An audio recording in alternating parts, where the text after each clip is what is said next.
Hello, lovely Geminis. This is your reading for the week of January 6th, 2026. And this, I feel, for several people that I'm reading for several groups, I feel as though this really is not just about the week coming, but it's more about things coming up this week that are foundational. So for you, my very dear Gemini, the first... Oh, I guess that's snow falling off the roof. Okay, we've had quite a day here. Yes, so listen. The cards that I got for you say to me, as a group, they fit together in a way where I feel like I really need to say this to you. Sometimes when you slow down, Gemini, because you're used to being so quick, sometimes when you slow down, it can feel uncomfortable to you. It can feel like you're not doing enough, like you should be busy because that's so familiar to you, that sense of movement, right? But what you're being told here, Gemini, is that,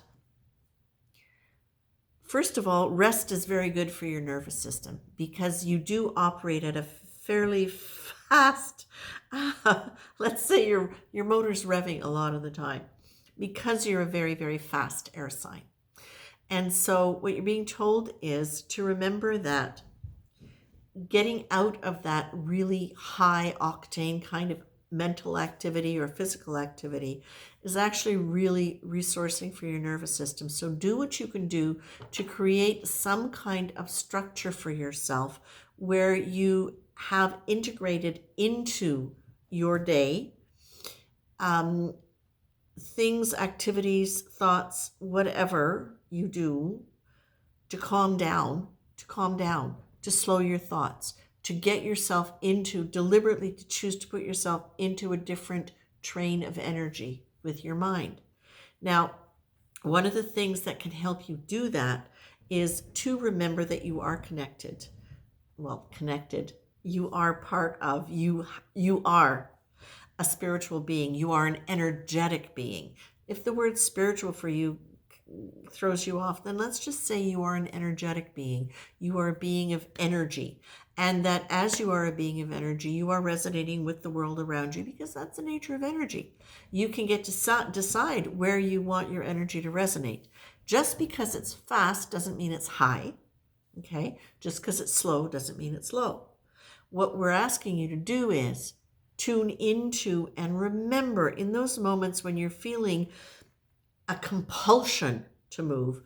Sometimes that is your body wanting to work off energy, but sometimes it's coming from an ego that says, I must be active, or a personality that says, I don't want to have to look at things, so I'll just keep busy. And sometimes both of those things can happen just without it even being a conscious choice. You're being asked, pay attention to your day. Look at where, if you start feeling embarrassed, ashamed, uncomfortable in some way, unproductive in a way that feels a bit kind of like you're embarrassed by, remind yourself that it's important. All of our nervous systems need to function in different modalities. And it's super important for you to take the time to let yourselves soften into a kind of space where activity is not necessary. Okay?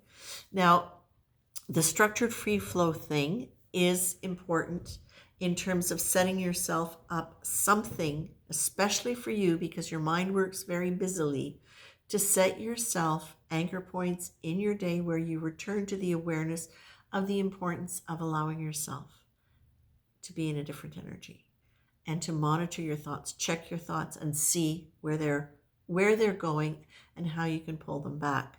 Some of what happens when we have uncomfortable emotions of feeling embarrassed or feeling like we're not working hard enough, or it can come back to a quality of almost shame. And for some people, it really is like a deep-rooted shame. But for some people, it's just kind of a little bit embarrassed, or yeah, like I'm not really living up to. Look at the faces behind that. Look at the faces that come up when you say, I'm not living up to, or yeah, okay. And realize that whatever you do, you are responsible for the role that you decide to take. You're the one who get to do this. Choosing to create a structured free flow, which is something that's already in place, linked to habits that you already do, is one of the ways that you can help yourself slow down. And in the slowing down, take a chance on getting in touch with whatever might be a compulsion to get you out of that slower, relaxed state. Okay? I'm going to leave you with that, Gemini. Happy 2026, my dears.